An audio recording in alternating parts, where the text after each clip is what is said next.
In the desert of Midian, amidst endless dunes of golden sand scorching under a harsh sun, there was a shepherd. His hair and beard had turned white with the years, his skin weathered by sun and wind, and his eyes held a contemplative stillness, like the wild land itself. Each day, he led his flock in search of sparse shrubs, watching them in silence, a patience forged by 40 years of solitude. His name was Moses, but the title of Egyptian prince had long since vanished into the dust, leaving only the image of a common shepherd. But destiny would not allow him to remain an ordinary man.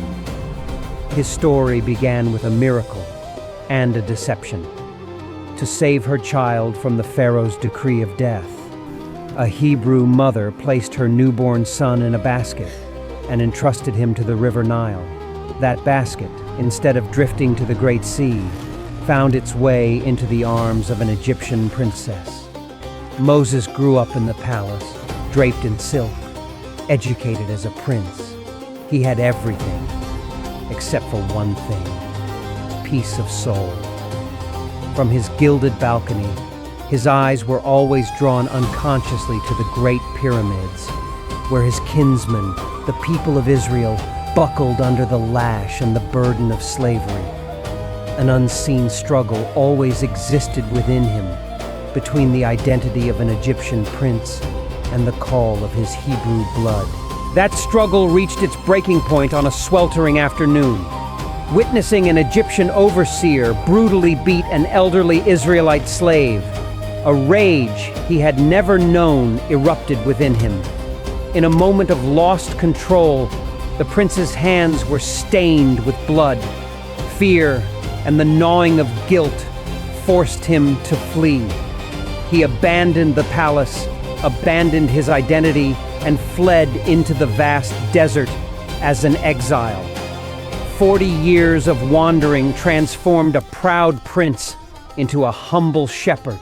The desert did not just take his youth, it washed away his arrogance, teaching him patience in the search for every drop of water and compassion in the care for every sheep. It was when he had accepted his ordinary fate that God appeared. On Mount Sinai, he saw a bush engulfed in fierce flames, yet the fire danced without consuming a single leaf or branch. From within that sacred fire, a majestic voice echoed, giving him a seemingly impossible mission. Go! You must bring my people, the children of Israel, out of Egypt. Moses trembled, afraid. He was just a shepherd, a fugitive. How could he face the mighty Pharaoh? But God's promise was stronger than his fear. He would always be with him. Carrying his shepherd's staff and a tempered faith, Moses returned to Egypt. The confrontation between him and Pharaoh was a clash of faith against worldly power. 10 times Pharaoh refused.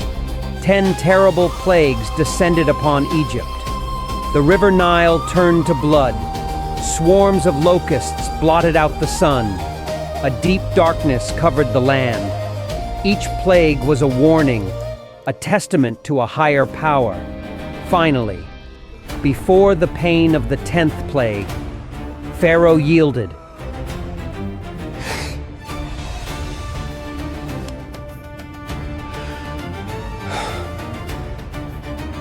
The gates of slavery, after more than 400 years, were opened.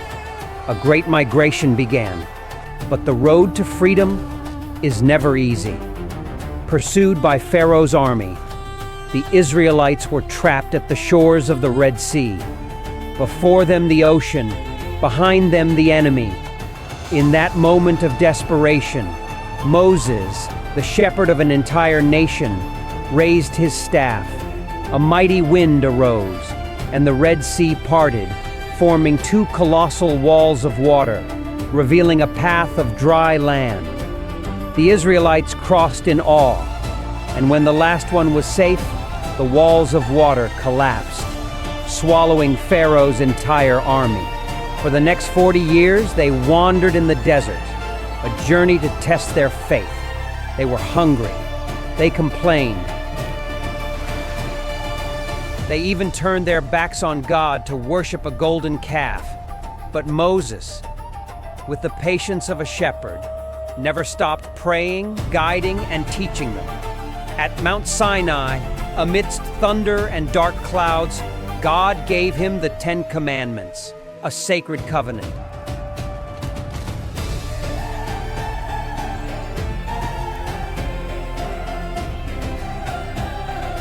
A guide to transform a crowd of slaves into a free and holy nation.